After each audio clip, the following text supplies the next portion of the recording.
Okay. All right, so previously what we've been doing when we did statistics, we looked at statistics at variables separately. Like we looked at height and weight, etc., separately. So we computed the descriptive statistics like the average and the median and the standard deviation and did a graphical display with the histogram. Well, now we're going to look at bivariate data, two variables at the same time and their relationship. So the statistic we're going to be looking at is the correlation coefficient, which is a measure of the linear relationship between two quantitative variables. It measures how tightly those points are clustered around a line. And the graphical display that we're going to be using instead of a histogram, because we want to show both x and y together, is a scatter plot, where we'll have x on the variable that is called the independent variable. The convention is called the x variable, the independent variable, and the y variable, the dependent, because we're thinking of x predicting y. Like if you were thinking about how many hours you study, predicting your score in the exam, you'd think x would be how many hours you study, because it would influence the exam score. But the correlation coefficient doesn't depend on which you choose as x or y. And sometimes the variables you can't think of them that way, but you could still do a scatter plot, and you can still do a correlation coefficient as long as the points hug a line. Now, for example, let's look at these here. So these points have a very clear relationship here, but the question is it appropriate to use R to describe the relationship here? Remember, this one is clearly appropriate because the points are hugging a line, and this gives you you can see very clearly as x goes up, so does y. This looks like almost a perfect correlation. You could write an equation describing this and perfectly predict y from x, right? So this is yes, it would be a great statistic. And here, if you have a perfect relationship, R is equal to 1 or negative 1. 1 because if you have a positive relationship, as x increases, y increases, and negative 1 would be the opposite. But, so, yeah, it's almost 1. But now look at this. You still can almost perfectly predict x from y. You can still, but you'd have to describe it with a curve, a quadratic equation. And that, what would the correlation compute? Well, it hugs a line this way, and it hugs a line that way. And R, you know what R would give you? It would erroneously give you an R equals 0. And you don't want that, because that's completely different. So no, it's not the appropriate statistic to use here. Why? Because R measures linear relationships, and this right here is a curve. And it would give you, how about this one? Here's another one where there's clearly no relationship. Here, there's clearly no relationship. As x goes up, it tells you nothing about y. If I tell you you're down here or down here, you have no more clue about what y is. And so it seems like R equal to 0, meaning there's no correlation between x and y, is the appropriate statistic. So here, R equals 0 is appropriate. Here, if you computed a correlation coefficient, it would give you 0, but it's really not appropriate, because you'd think, oh, there's no relation between x and y when there's almost a perfect one. It's just not a linear one. Okay, so this one is a very nice, typical, nice correlation here between, this is yes, of course you can use R here. This is there's a very nice but not perfect, very strong but not perfect relation between x and y. These are all between x and y here. And so this is great. Now this one, what do you think about this one? This one sort of has two separate groups.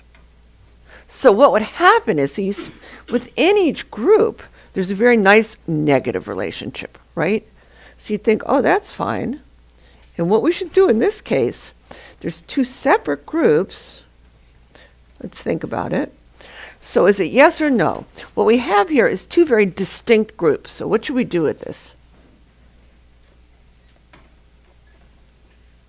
And if you see something like this is a way that people often could lie with statistics, or it could just be really crazy, because what would happen is that R would give you a positive relationship. It would look at, okay, we have a group down here and a group up here, and it would say they're positively correlated, that as X goes up, Y goes up. But that's completely crazy, because within either group, there's clearly a negative relationship. So you have to be careful about that. And the answer is no, because there's two distinct groups. And what you'd need to do is, of course, split it into two separate plots. Okay? Any questions on that? All right. Now, so it does not measure clustering around a curve. All right, so now, as I said, the correlation coefficient is always between, a perfect positive correlation is 1, and a perfect negative correlation is -1. And if you have nothing, it's 0. So it's always between -1 and 1. And the closer the points hug a line with a positive slope, the closer R is to 1, and the closer they hug a line with a negative slope, the closer it is to -1. All right, now, so I said a correlation of 1 or -1 means you can perfectly predict one from the other. That's true, but just because you can perfectly predict one set of points from another does not mean the correlation coefficient is 1, because unless it's a line, because you could have this situation. All right, so this means when R is -1 or 1, all points lie on a line. So you could describe the relationship with the formula, y equals mx plus b. All right. So that's what I wanted to put right there. Sorry, I wrote it in the wrong line. And a correlation of 0 means knowing one variable gives you no information about the other. Okay. So now, let's turn the page here. And now, match the correlation coefficients here. These correlation coefficients, boy, they're hard to see. Let's zoom in a little bit. Can you see them better now? Okay, so here you have these four correlation coefficients. This is -1, this is a -1, this is positive, and this is positive. And we're supposed to look at these plots right here and match them. Well, first let's look at these plots. This is clearly a positive one, right? And this is clearly a -1. This one looks what? This one looks slightly negative, doesn't it? Can you see that slightly negative? If you had, see, these are, okay, so why don't we do the two easy ones first? This is a strong positive correlation, so which is our strongest? That's going to be this one, positive 0.88. Okay, so that's going to be B. And this is a very strong negative. Strong means absolute value close to 1. So that's a strong -1, so that's going to be this one. So now we know these two. Now you see that we have kind of weak correlations here. We have a little bit stronger negative correlation. I bet that's, see, this is a weak negative correlation, so that's going to be A. And then we're left with D. And can you tell there's a slight positive? A very slight positive correlation with that one, so it would look like this. All right? That's the idea. Now, the reason why you can actually distinguish pretty easily, except for maybe these two, is because these plots were all drawn with the same scale. Okay? All these have the same,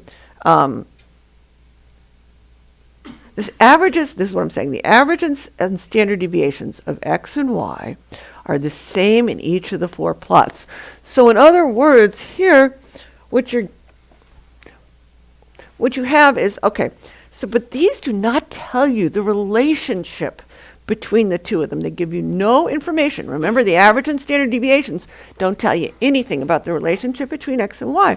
So if they have the same, that means they're basically drawn in the same box. They have the same spread and the same center. That's all you know. But they could look wildly different, and that's because they have different R's, okay? And the reason they're easy to distinguish, because they're all drawn with the same averages and standard deviations. Often you'll see plots with different averages and standard deviations, and it's difficult sometimes to tell which ones actually have stronger R's or weaker R's, because R is in relation to the standard deviations. But here you can match them up. Let's try an iClicker and see if you can. We'll do a game.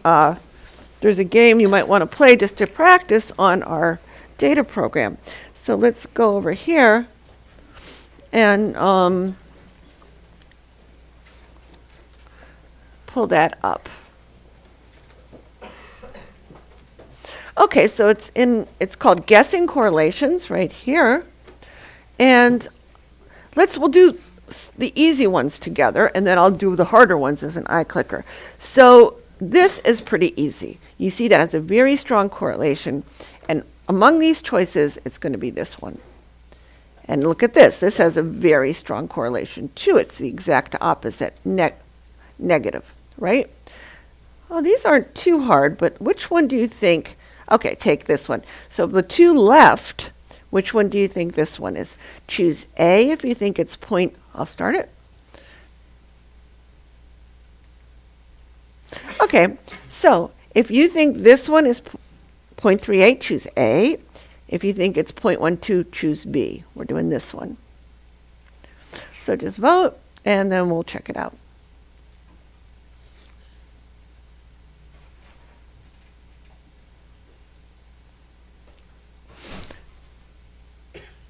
So just vote A or B. Okay, I'm going to stop it now and see what you said.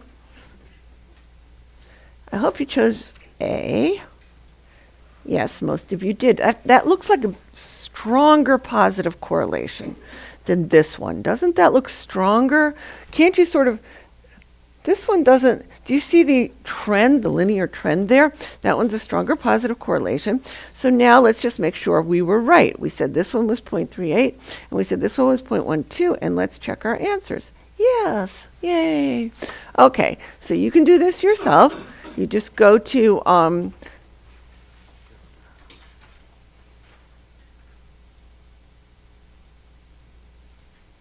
right here to the data, click on the data program, and click on guessing correlations.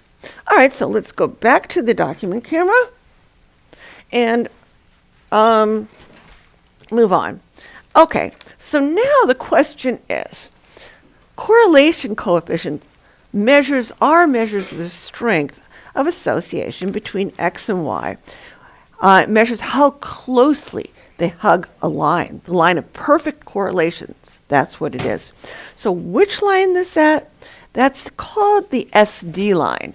And I bet most of you, unless you took Stat 100, are not familiar with this line.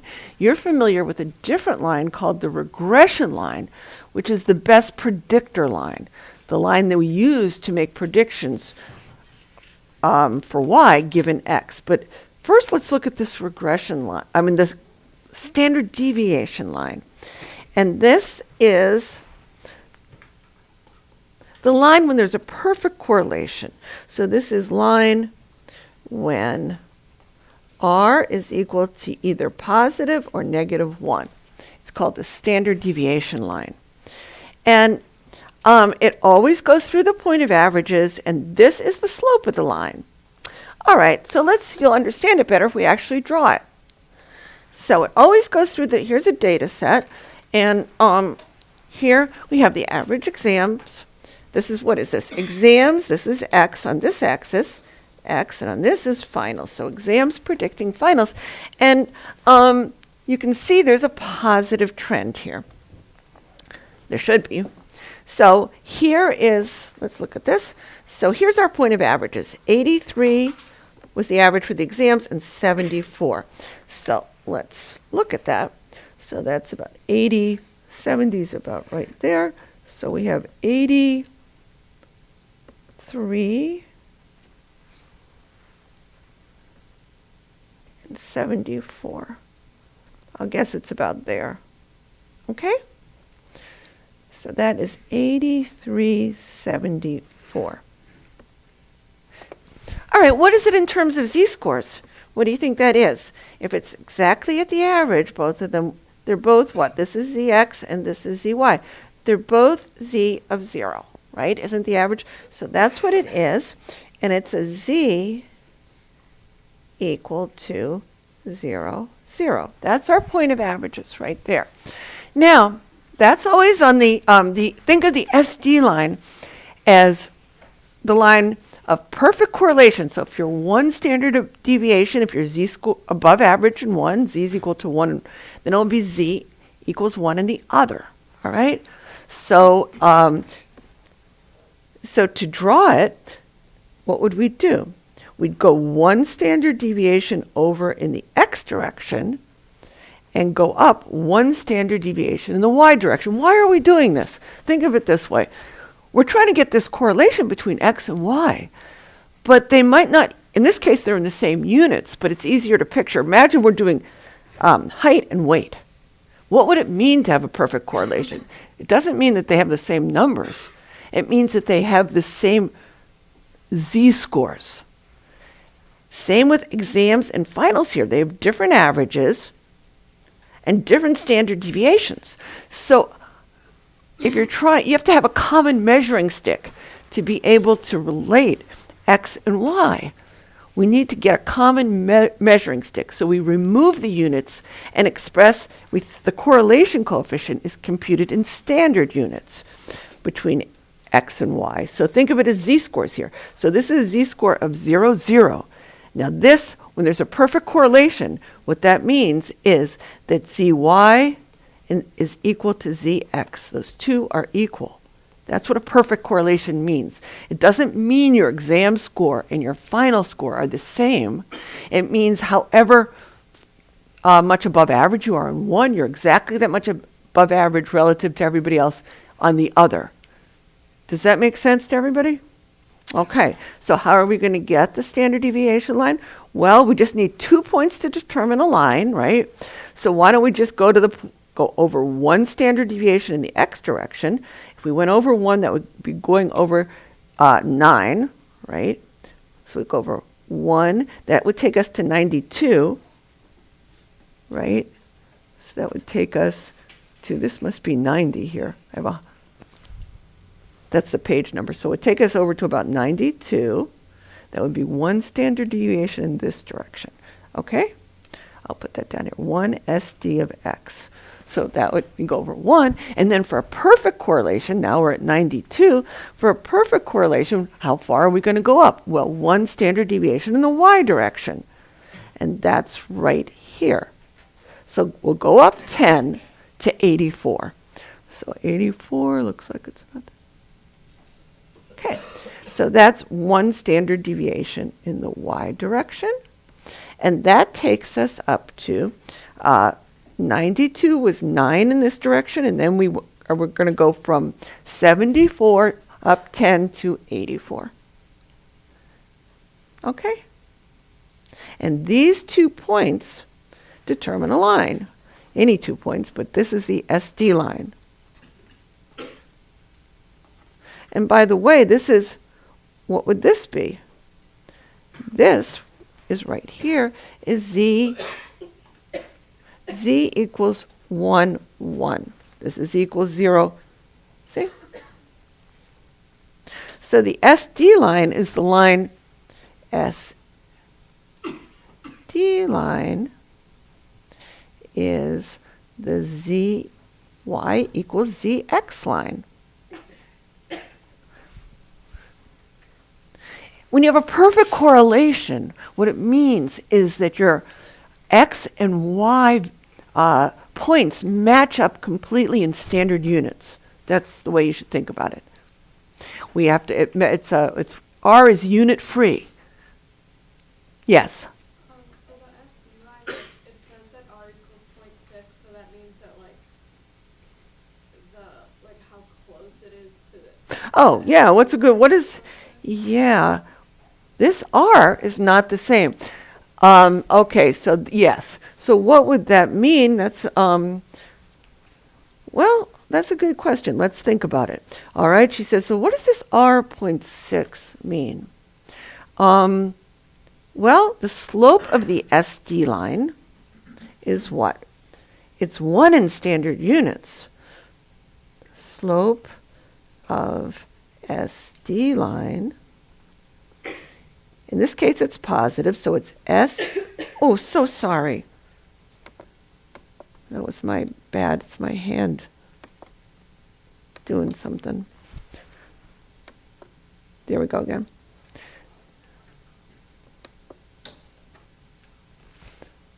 All right, so the slope of the SD line is right here, 1 standard deviation in the y direction over 1 standard deviation in the x direction.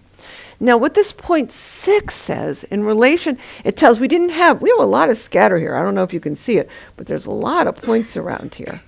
We don't have a perfect correlation between exams and finals. Of course not. There's a lot of scatter here. And this r equals 0.6 is actually the slope. This tells you how close these points hug a line in relation to this. So this r equals 0.6 would mean what? It would mean that instead of, so the slope, this is the regression, it's the slope of the regression line. So I'll write that first. Getting a little ahead of ourselves, but this is a good question. Slope of the regression line, and that is equal to r times s dy over s dx. Now remember, r is a fraction, so it's going to be less steep. And this tells you, instead of going over 1 standard deviation and up a whole one, we're only going to go up 0.6 of 1. So I'm going to draw it over here so you can see it better. What it means is however many standard deviations you go over in the x direction, you're not going to go up exactly those many standard deviations in the y direction.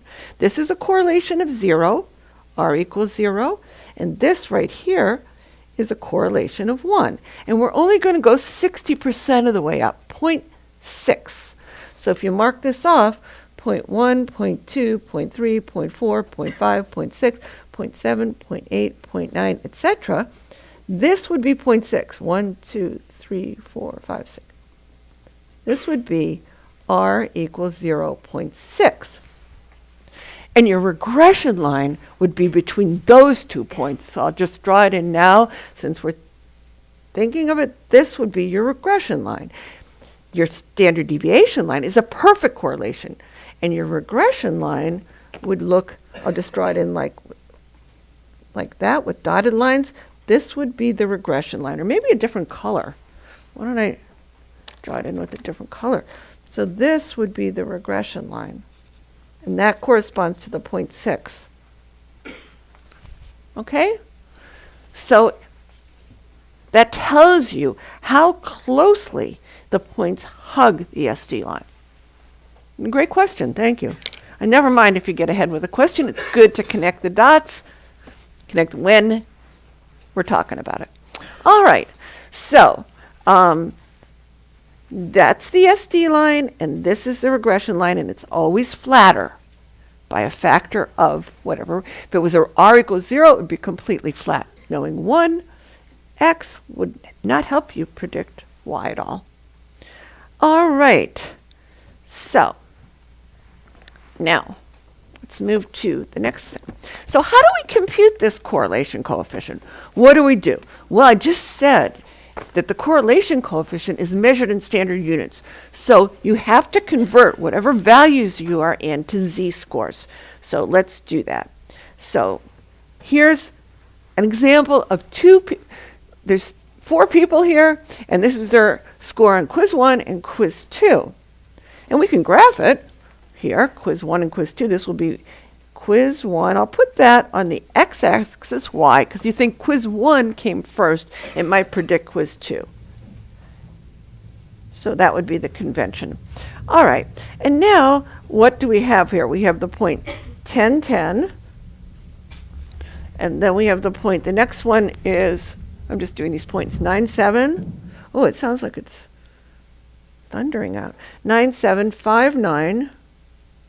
And the last one is 4, 6. So just looking at these points, can you see that there's going to be a positive trend? It's going to have a positive correlation because you can see there's a positive trend here. All right, so now how are we going to get that correlation? So we're going to take the x's and y's and change them to z-scores. So here's zx and zy. I just said x in standard units, y in standard units, same thing. So remember how we do this? Z equals just, you should know it by now. All right, so that's all we're doing. Z equals value minus average over the standard deviation. So, we got to get these averages and standard deviations. All right, I'm just going to, okay, so the average of x here is equal to 7, and it has a different average here. Average of y is equal to 8, and the standard deviations are different too. This one is 2.5, and this one is 1.6. That's what you need. All right, now we can do it. So for the first one, we'll say, okay, 10 minus 7, right here. Our z-score is 10 minus 7. It's 3 points above, but you have to, and how many divided by its standard deviation, and this is 1.2. All right? And how about this one? Now it's the same score. Will it be the same z-score? No, because the averages and standard deviations are different. So instead, this one's 2 points above, but this, and the standard deviation is 1.6. So this is 1.25. So they're somewhat different, even though they're the same score. And you can go through all of them that way. This is 0.8. This is negative 0.8, and this one is negative 1.2, because this is 3 points below average, and this one was 3 points above. So let's do the same thing here. And when I did it, I got negative 0.625. This is below average, so it's negative. This next one is the same above, 1 point above, so it's positive. And the last one is negative. Now, they're not always symmetrical like that, but they do always sum to 0. So this column sums to 0, and so does that one. So they have to sum to 0.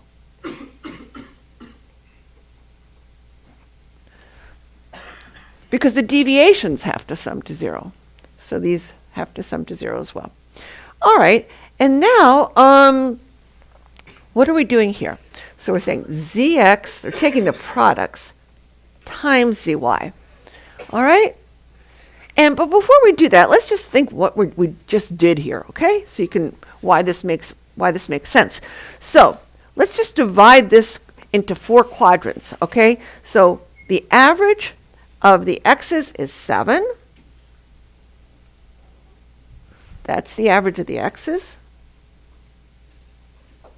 And the average of the y's is 8. So let's just do this. So that's your average y right there. So I just wanted to show you that, okay, when both its x and y values is up here, they're both positive, right? Both above average. And when they're down here, they're both below average. So this person's quiz score was below average in both. This person's quiz scores were above average in both. Whereas these had the opposite. This one did better on quiz 1 and below average on quiz 2, and vice versa here. So when the idea of taking the products is a positive times a positive is a positive, a negative times a negative is a positive. So when you have a positive correlation, it means that negative below average values of x are associated with below average values of y, and above average values of x are associated with above average values of y. Whereas when you have a negative correlation, it's like you have the opposite. People who do below average on one do above average on the other. So now we have 1 in each quadrant, right? So you'd think maybe they all cancel out, but these are stronger. See how that's why we see the positive correlation. These are going to dominate. Imagine if they were way out here. And these, imagine if these negative ones were way out here, then they'd dominate. So even though we have 1 point in each quadrant, we don't get a zero correlation. So what we do when we take these products is, you'll see right away that these ones that are, this is going to be a positive because they're both above average, right? And the negative is here. They're both, whoops, where's the negative correlation? This will be a positive too. This is the one that's both below average, right? They're both below average. So that's going to be a negative times a negative is a positive. And these two that are opposite are going to give negative products. All right, so let's do that. So we take the product 1.2 times 1.25. And we get 1.5 here, and I got 1.5 here. And now positive times a negative, we get negative 0.5 and negative 0.5. So when we add all these up, this is what we're doing here. Let's add them up. So we're taking the sum of those products, the sum of these four products. So we have 1.5 plus negative 0.5 plus negative 0.5 plus 1.5, and that's 2. And then we take their average. So that gives us 0.5 positive. That's what R is. If you get a number over 1 or bigger in absolute value than 1, you've done something wrong. So these both had products of 1.5 and these both had products of 0.5, and that's why we got the positive correlation. Any questions on that? So that's how you compute a correlation coefficient. There's another computational formula. You can change this to a different computational formula, but this is by far the most intuitive one. And inside the formula, it explains what it's doing, which is why I like it. Okay. So now we are going to look at some scatter plots. And first, let's remember how we looked at how the average and standard deviation are affected when you multiply all the points by the same number or add the same value to all the points, etc. Well, it's going to be similar with the correlation coefficient. It's calculated from standard units, so it's not going to be affected by a change in scale. All right? It's not going to be. Because when so in other words, adding a constant does not, to all the x and y values, doesn't change r. Multiplying them all won't change r by the same constant. But what does multiplying by a negative constant do? What if we multiplied all the y's by a negative? That would change the sign of the correlation coefficient. But it wouldn't change the strength of it. It would just change the sign. It's either a reflection around the y-axis or the x-axis, and it would just change the sign. All right. Interchanging all the x and y values is also not going to change r. So let's think of an example for all these. The correlation between height and weight. Isn't that going to be the same as the correlation between weight and height? Changing x and y is not going to change the relationship between the two of them, right? Because remember, it's just the products. All right, and changing units does not change r. That means any kind of linear transformation, adding a value or subtracting and then dividing by something is not going to change r. Because think a good way to remember this is that, let's say the correlation between height in inches and weight in pounds is not going to change if you use the metric system. It's not going to change. It's going to be the same relationship. So you'll have the same R, no matter what units you're using. And that's because the whole point of it was we changed to standard units to get a standard measuring stick. So of course, if you change back to the particular units, you're going to keep that same R. All right, now you have to be careful of these outliers. They can have a strong effect on the correlation coefficient. So what do we do with them? Like here, right here, do you see how there's a positive trend like this, but here's an outlier. And here, it looks like there's no correlation, and here's an outlier. So what do you think outliers do? For which plot below does the outlier raise the correlation coefficient? And for which does it lower it? Okay, why don't we just, let's get back to this. Let's look at some data here. Let's draw these scatter plots, okay? So let's go over to the, we could do a clicker on looking at some data. All right, so let's see. So we can, let's see, what should we do here? A scatter plot. Let's do a blank plot. And I'll draw that one. And you'll see, what do you think is going to happen? Okay, so look down here. Can you see? I have 1 point. Of course, I'm not going to get an R. But if I do 2 points, now I have a perfect correlation, right? A perfect correlation. Here is your regression line. It's perfect. You just have 2 points. All right, so now just draw what you see. All right, now let's say we have so R is very strong, right? Now, what's going to happen if I add this outlier? If I add a point here, this is going to be your clicker question. Do you think this is going to go up or down? So I will start this. I'm going to add a point right here. So up is, if you think this will make the correlation go up, vote A. Down, vote B. And it won't change it is C. So I'll write it up on the board so you can see. And just vote. So vote A if you think R is going to go up, B if you think it's going to go down, and C if you think it's going to stay the same. And then we'll see if you're right.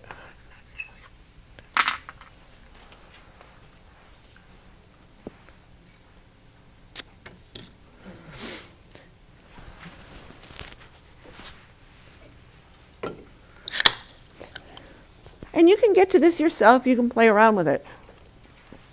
All right, let's stop it and see how you voted. I hope you said it's going to go up. No, I hope you said it's going to go down, right? I hope you said that, right? Yay, you did. So let's check it. And let's put a point in and watch it. It's going to go down. Went way down. It can strongly affect correlations, okay? Strongly affected. Let's do the other example now. So we'll get a new blank plot. Okay. And let's do the other one. What did we have? Okay, so we have to get about like 0 correlation here. That looks about 0. I can't get exactly 0. It's hard to get exactly 0. Okay, it's very close to 0. Now, what's going to happen, why don't we start this again? Okay, if I put this point up here, is that going to raise, lower, do the same thing, A, B, or C? A is going up, B is going down, and C is staying the same. Oh, shoot.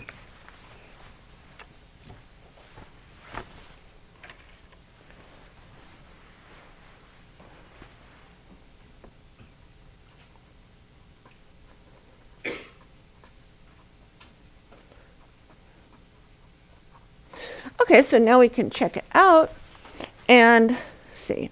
So I'll stop it and see what you said. Great. Okay, we'll do it. So we'll put a point in here, and you're watching this. It's going to go up. It goes way up. Now, it affects it very strongly because we don't have that many points. Let's look at our own data now and decide if we want to delete points or not. How do you know whether, since R can be very strongly affected by these outliers, what do you do with them?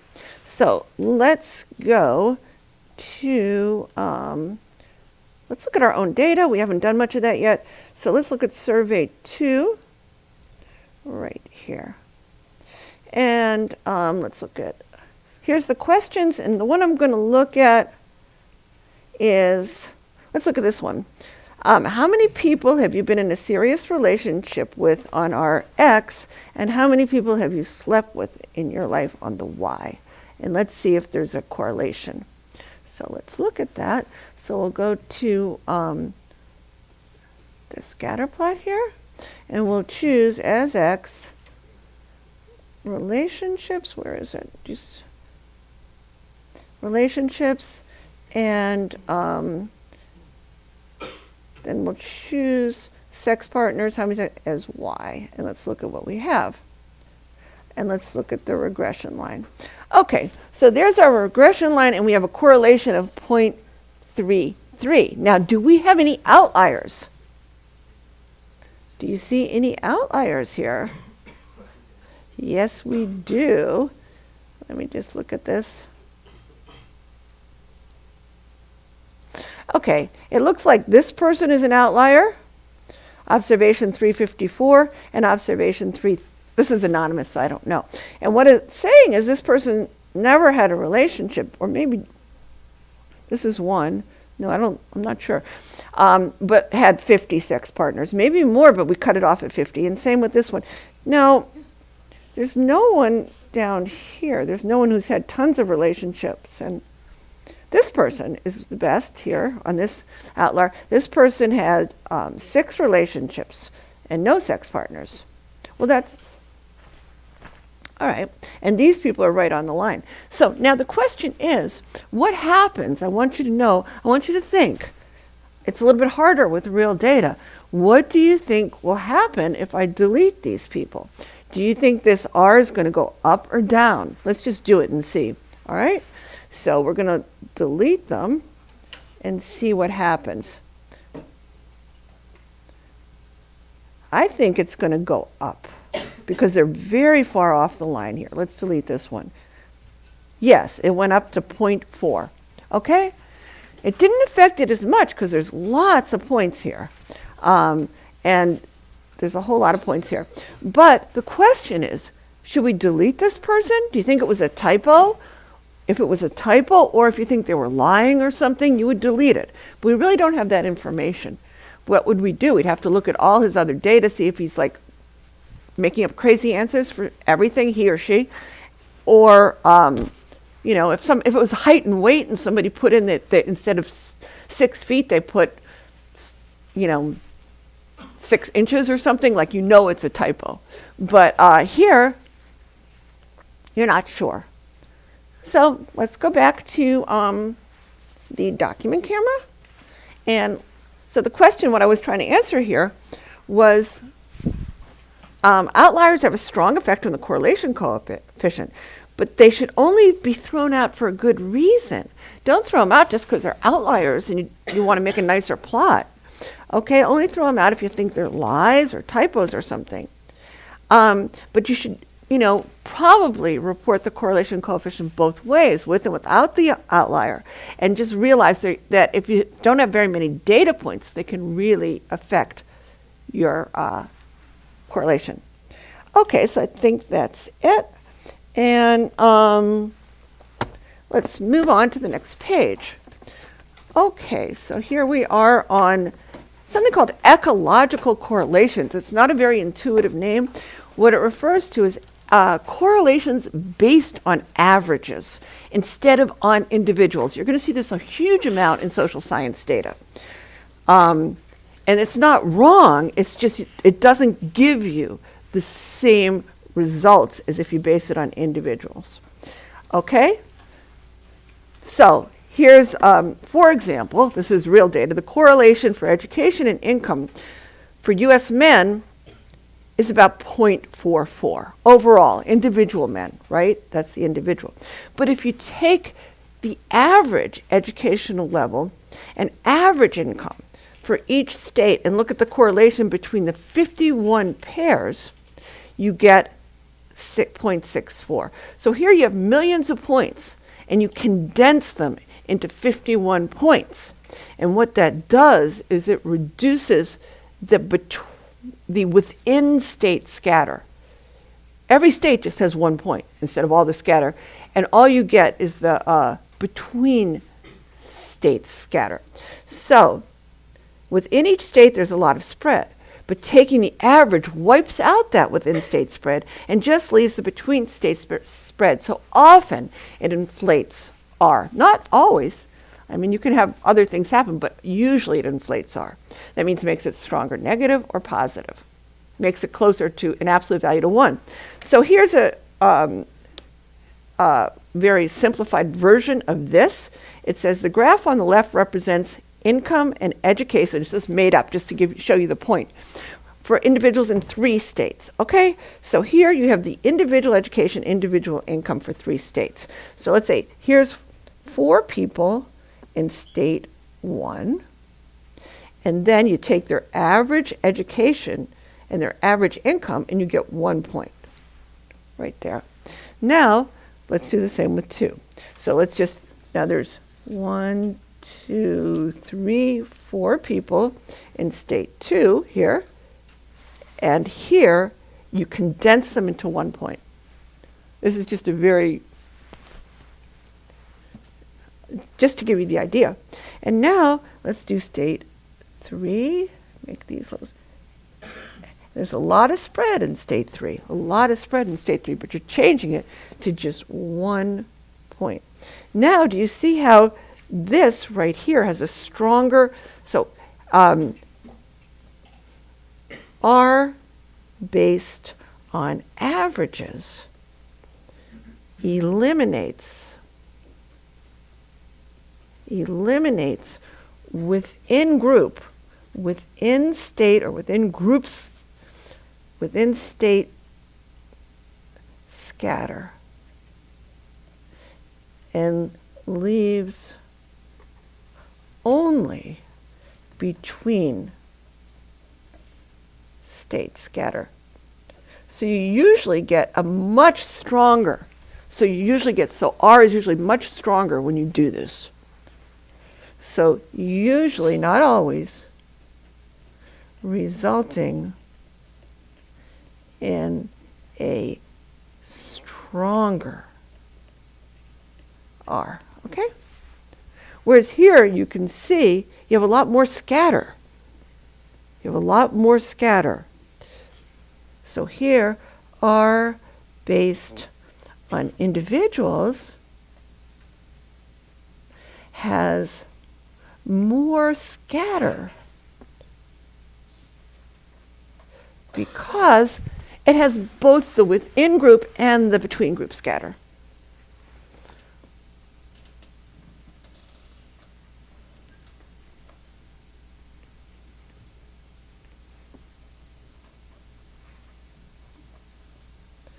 Okay, so that's the point.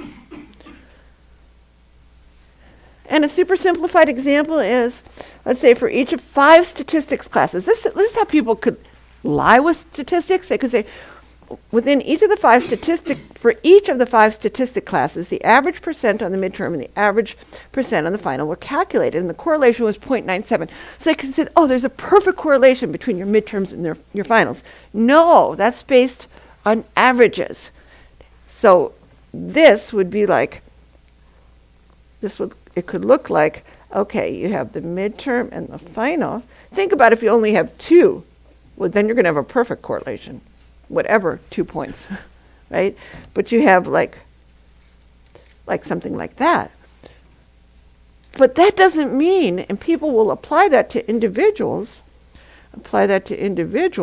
where there's hundreds of people, and there's a lot more scatter, and that does not mean, so R here is 0.97. That's in the average one. But here, when you look, this is the midterm and the final, here it's going to be a lot less. So just beware of that. People love these strong correlations, and I've seen this happen over and over again in newspapers, and then these are not lies. They're just true of the aggregated data. They're not true of individuals. You cannot apply it to individuals, but people often make that crossover, so don't do that. Understand? Okay, now correlation is not causation. We've said this many times, and we're going to look at how we can tease causation out of correlation. But for now, I just want you to remember that this is just a reminder. We've talked about this a lot. And here's 2 examples of it. So let's move on. And our summary. And now, okay, so now we're going to look at how you actually calculate the slope of how you actually calculate the regression line. So let's look at it. First, let's look at we did a lot of this in answer to a question, but so this should be very easy now. So how can we use the correlation coefficient to estimate the average value for y value for given x? All right. Well, when r is equal to 0, if you go up 1 standard deviation from average in the x direction, then y will go up 1 standard deviation. We just looked at that. That's the SD line. And we looked at this too. If r increases 1 standard deviation, then y on the average either goes up or down, and you just get a random scatter plot. So this is the correlation of 0. Now we looked at 0.6. Here's 0.8. Here, 0.6 is if x increases 1 standard deviation, then y increases only 0.8 standard deviations on the average. It's not exactly 0.8, it's just on the average. What do I mean by that? I mean that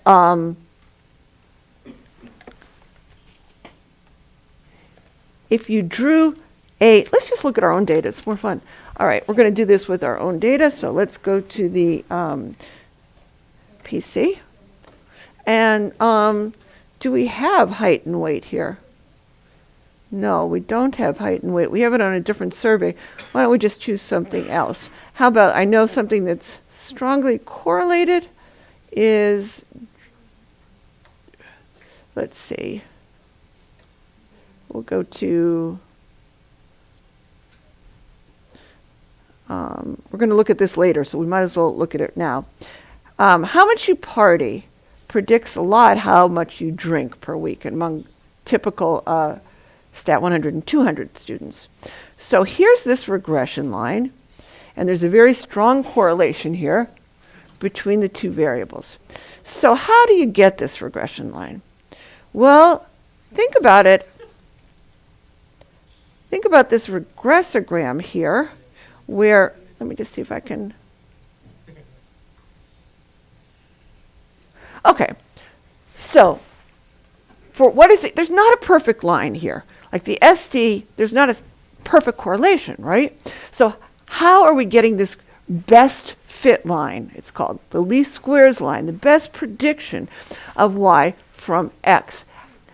An intuitive way to think about it is, as it's the line that within each little vertical strip here, like vertical strip here, like these are the people who had 29 party hours, and there's only 1, so it has the average here. This is the average of just 1. Here's a better example. People right here in this vertical strip partied 20 hours per week. So there's a little horizontal line that indicates the average in that vertical strip. See, in every vertical strip, an average is computed. And that's what these little horizontal lines are. And what the regression line is the best fit through all those horizontal little lines. You can't hit them all, obviously, because if they formed a line, it would be a perfect correlation. But it minimizes the errors. Like if this line, for example, when you go, this is our best prediction, and that's the average. It didn't quite hit it, but this is the line through all these points that minimizes these errors up here, the sum of the squared errors. Think of it as the sum of the absolute value of the errors, right? So it's called the least squares line. And it's the regression line, as opposed to the standard deviation line, which is the line that of equal standard deviations in X and Y. So for example, is anybody on this line? Yeah. Well, here they happen to be the same thing. Where they cross is the point of averages. But this person is exactly, they're not the same thing. This is the average.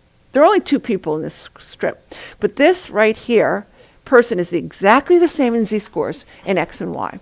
So that's the idea. Any questions on that? Or did that, raise your hand if that clarified things at all. Raise your hand if it didn't. Raise your hand if you didn't pay any attention. Let's do an eye clicker. I'm curious. Well, we don't have time. All right, back to the document, Kara. I think this stuff is really cool to get an intuitive explanation of this so often. Regression's really fun, looking at correlations. Everybody wants to know, like, what's related to what. I mean, that's how we think, and it's so much fun to, and our intuition about it's terrible. Let's just see. Here's an example where it might be terrible. Like you would think that, I haven't looked at this, but let's look just to make a little bit of an impact. All right, let's look at how much you drink in your grades, or your your GPA. Let's see if that, you'd think there'd be a negative correlation, because you're always told that, right? But maybe not. Let's see, how much you drink, maybe there is. Drinks and GPA. Let's see. Does how much you drink predict your GPA? Let's look. It does in this class. It has a negative correlation of negative 1.633. Sometimes it doesn't in certain classes, but it might not be as strong as what you think. Okay? Does it predict how many sex partners you have?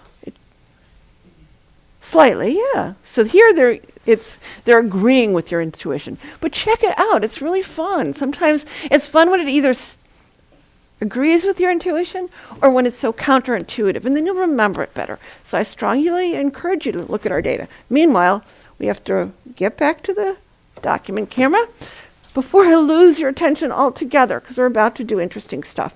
All right, so we already covered this. The slope of the SD line is SDY over SDX, and the regression line is flatter than that, okay? It's flatter. This is by a factor of R, right? So this regression line is always less steep. That's what I just said, by a factor of R. And you should know this, the slope, I'm just going to say, know this, it will not be given to you, this equation. All right? Now, so this is what we just did in class. And this, on looking at our data program. All right? It's the same idea. Now let's move on and let us actually make some regression estimates. So we're going to do it two ways in the 20 minutes we have left. And this, we're going to do it by converting to z-scores. So we have these values here, and here's height and weight, actual data, and we're going to make predictions for people. So, for example, somebody who's 71 inches tall, right up here, how much do they weigh? That's what's asking right there. So, let's think about what this says. So this is the regression line, and this is the SD line. Now, how are we going to, somebody who's 71 inches, you could go over here and try to read it, but it's hard. So instead, let's look at this. So what are we going to do? So the first step, it's a three-step process. We're going to convert to z-scores because, right? So that's our first step, convert to z-score.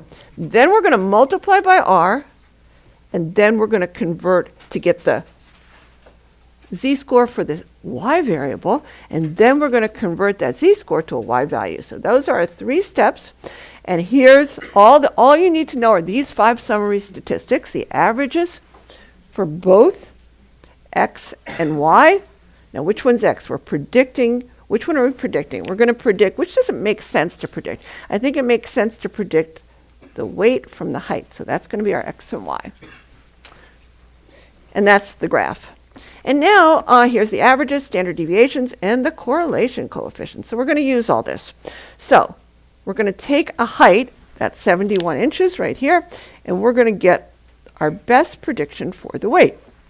So first you convert to a z-score. So we'll get zx, z for the x. And how do we do that? Well, you just take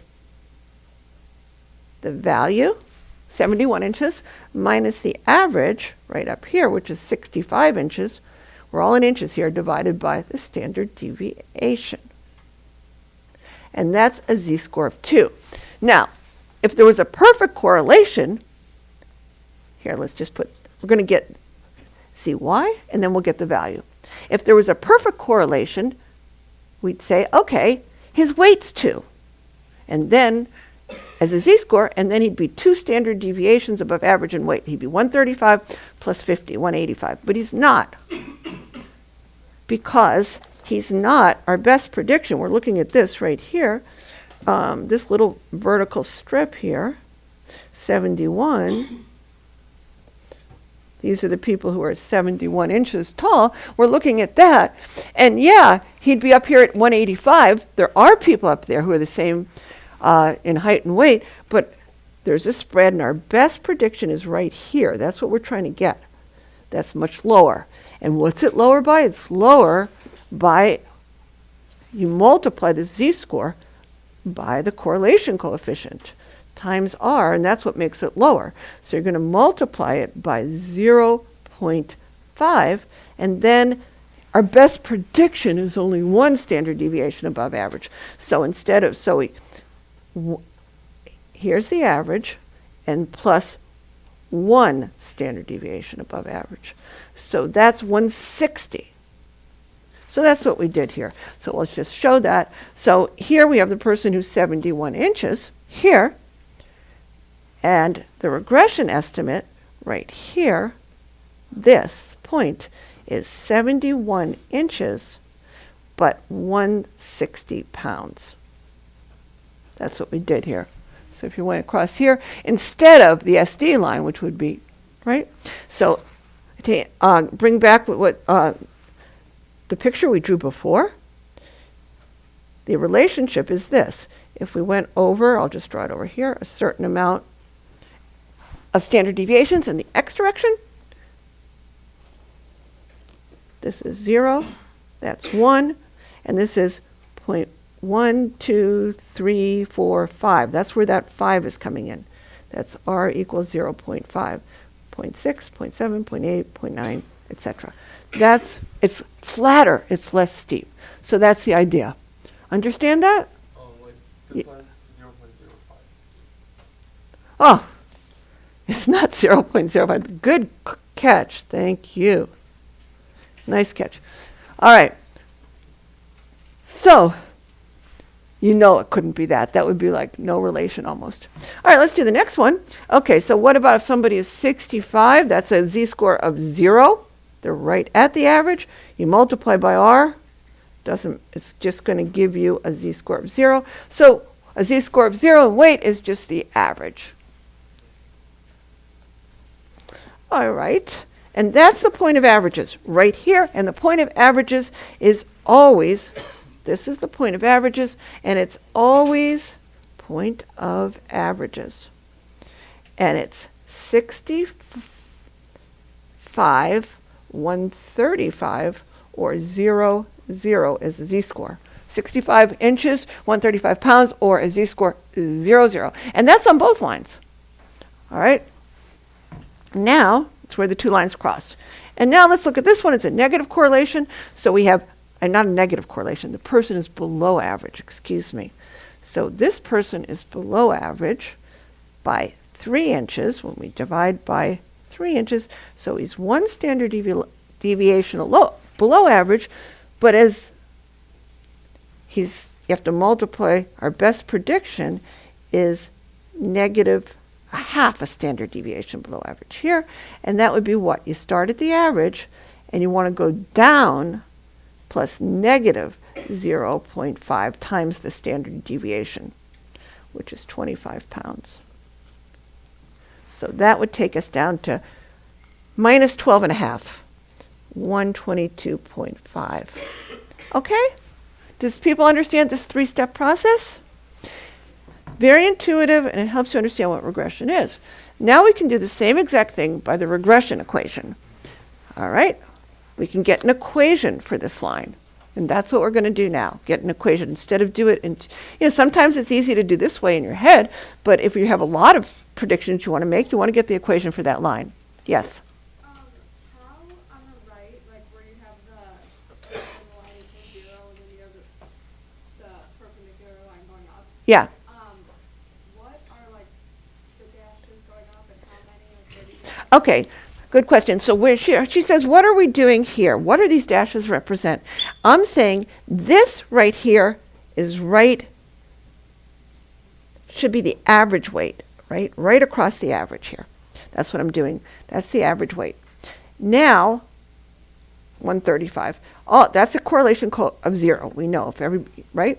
You understand that? And that's 1. So all we're doing with this is they're like percentages. We're saying the regression line, how far up is the regression line, the slope of the regression line?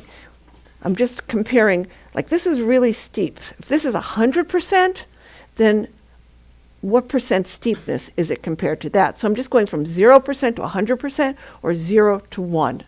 So I marked it off as decimals, 0.1, 0.2, 0.3, and I'm estimating.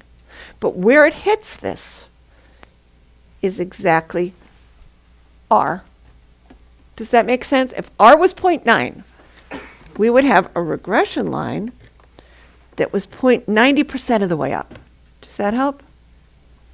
If R was 0.1, we'd have a very flat regression line that was only 10% of the way up. Okay. Does that make sense to you now, everybody? All right. Good question. And let's move on.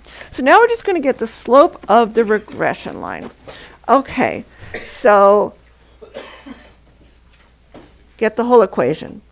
Now here is the equation for a line. This is the intercept. And this is the slope.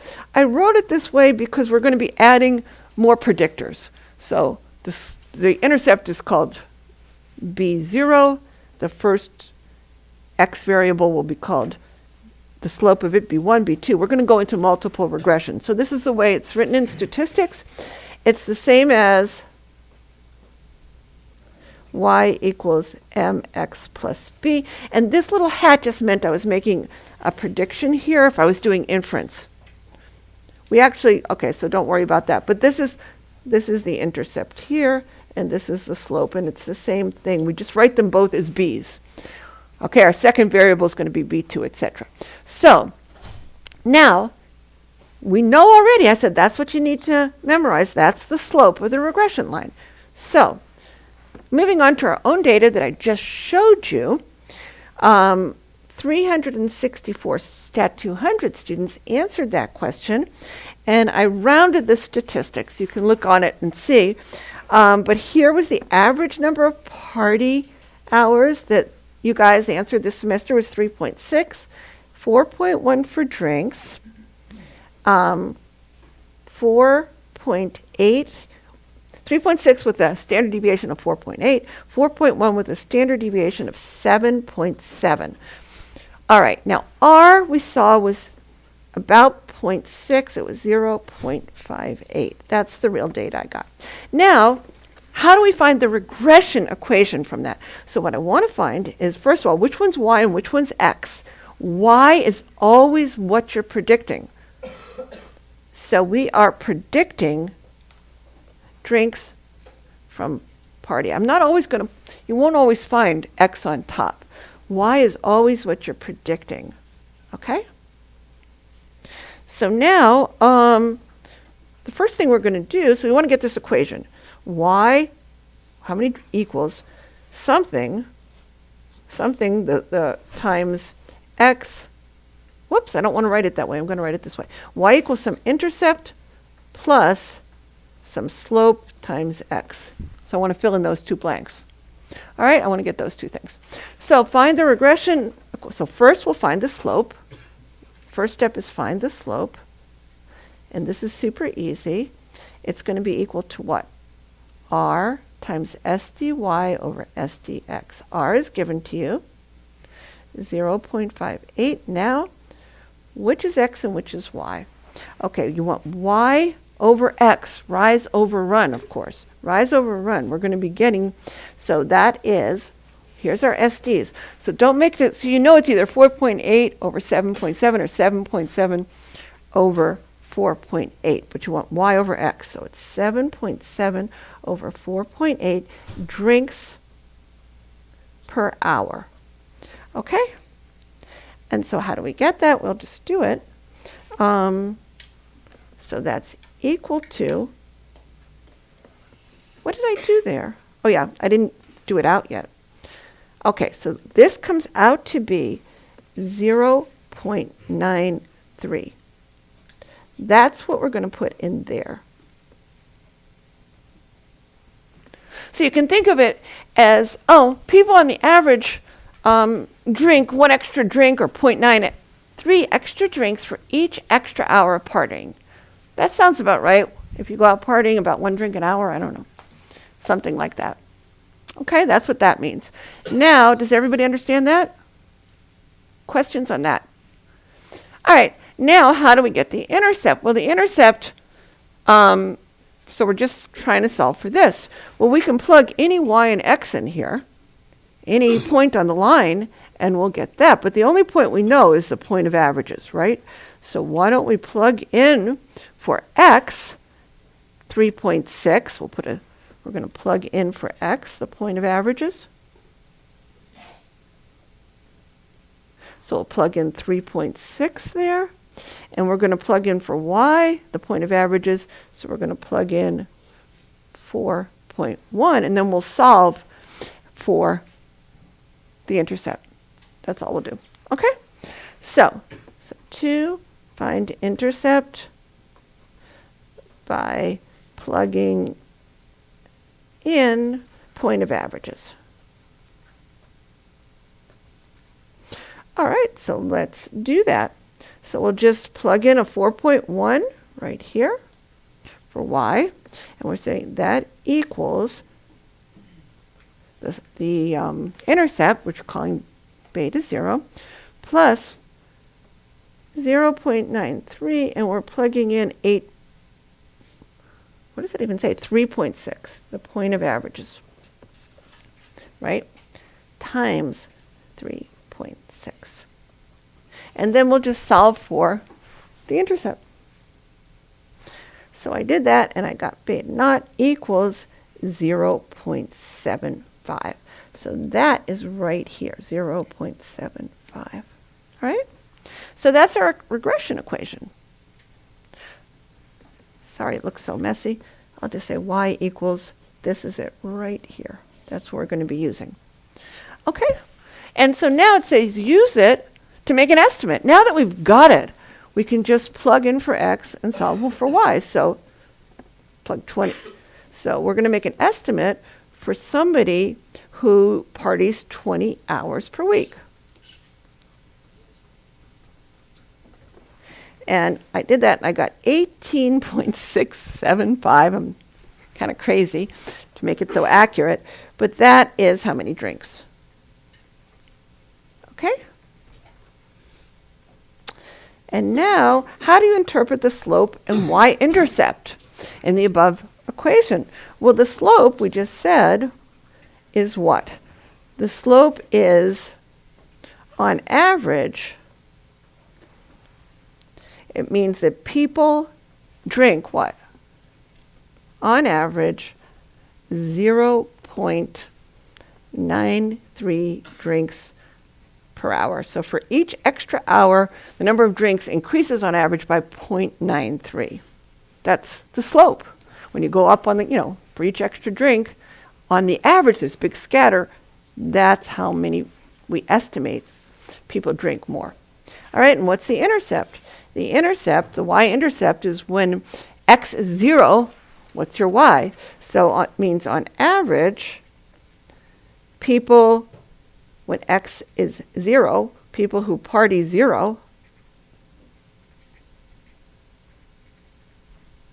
drink 0.75 drinks, have